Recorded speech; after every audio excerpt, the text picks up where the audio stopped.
Assalamualaikum warahmatullahi wabarakatuh. Perkenalkan, nama saya Melinda Nurul Aziza dari jurusan Tadris Biologi kelas A semester 1. Kali ini saya akan membahas tentang unsur-unsur kimia yang ada dalam kehidupan sehari-hari. Salah satunya yaitu unsur sulfur. Yuk simak video berikut ini. Sulfur atau belerang adalah unsur kimia dalam tabel periodik yang memiliki lambang S dan nomor atom 16.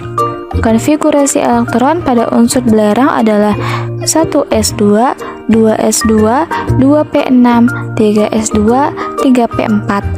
Dalam tabel periodik, posisi unsur belerang berada di periode 3 dan golongan 6. Belerang memiliki massa atom sebesar 32. Titik lebur belerang yaitu 112,8 derajat Celcius dan titik didih belerang 444,6 derajat Celcius. Belerang merupakan unsur non-logam yang tidak berasa. Belerang dalam bentuk aslinya adalah sebuah zat padat kristal dan kuning. Di alam, belerang dapat ditemukan sebagai unsur murni atau sebagai mineral-mineral pada gunung berapi, sulfida, dan sulfat. Belerang adalah unsur penting untuk kehidupan dan ditemukan dalam dua asam amino esensial yang dibutuhkan untuk membuat protein. Belerang yang murni tidak berbau. Bau yang muncul sebenarnya berasal dari banyak senyawanya belerang, dan sulfat tidak beracun, namun karbon dioksida, hidrogen sulfida, dan sulfur dioksida semuanya beracun. Terlebih lagi hidrogen sulfida yang sangat berbahaya hingga dapat menyebabkan kematian. Sulfur dioksida dihasilkan ketika batu bara dan minyak yang tidak dimurnikan di atmosfer. Sulfur dioksida dapat menyebabkan hujan asam jika dibiarkan. Hal ini akan menyebabkan kerusakan ekosistem air. Semakin sering suatu daerah terkena hujan asam, maka semakin rusak pula ekosistem airnya. Dalam ilmu biologi, siklus daur sulfur atau belerang merupakan salah satu dari biogeokimia. Lalu, bagaimana ya prosesnya? Yuk simak video selanjutnya.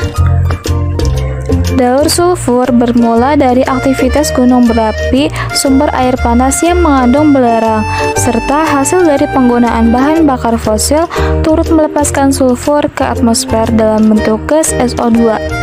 Setelah itu, gas SO2 yang telah berada di udara akan mengalami oksidasi dan kemudian menjadi gas sulfat atau SO4. Proses pembusukan bahan-bahan organik yang dilakukan oleh mikroorganisme juga akan menghasilkan belerang, baik dalam wujud gas ke atmosfer atau masuk ke dalam tanah dalam bentuk H2S.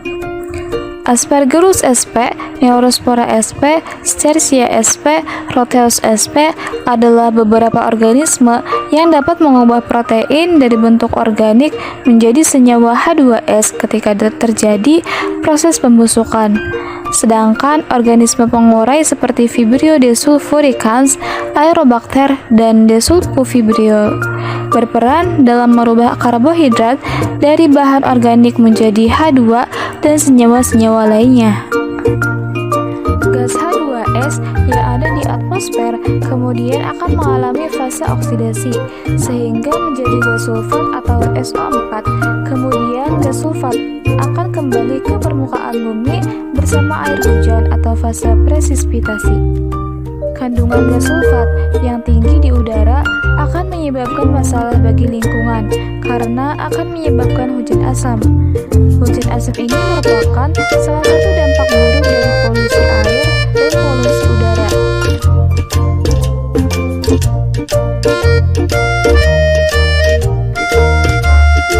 Kelebihan sulfur. Pertama, meningkatkan kualitas tanah. Penggunaan sulfur dalam bentuk pupuk dapat membantu meningkatkan kualitas tanah dan meningkatkan pertumbuhan tanaman. Sulfur membantu mengurangi keasaman tanah dan meningkatkan kemampuan tanah untuk menyerap nutrisi. Kedua, membantu mengatasi jerawat. Sulfur dapat membantu mengurangi inflamasi pada kulit dan membantu menghindari kerusakan kulit yang disebabkan oleh jerawat. Selain itu, sulfur juga dapat mengurangi produksi minyak di kulit sehingga dapat mencegah terjadinya jerawat. Ketiga, meningkatkan kesehatan.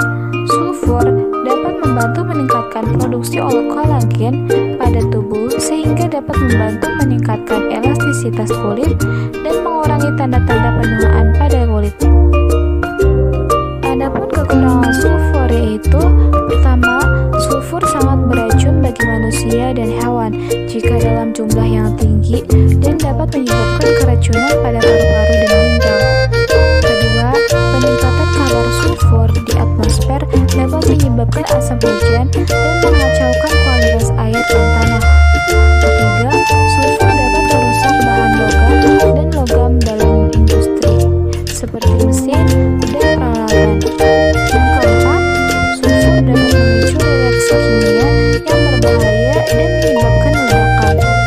Kelima, sulfur dalam bentuk gas dapat menyebabkan iritasi mata dan tenggorokan dan dapat menyebabkan. Adapun kelebihan sulfur dan kekurangan sulfur itu sebagai berikut. Dalam beberapa jenis produk dan senyawa kimia dapat menyebabkan kerusakan pada lingkungan.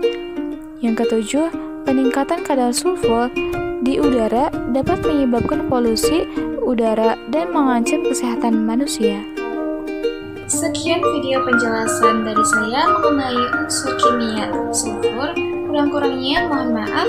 Wassalamualaikum warahmatullahi wabarakatuh.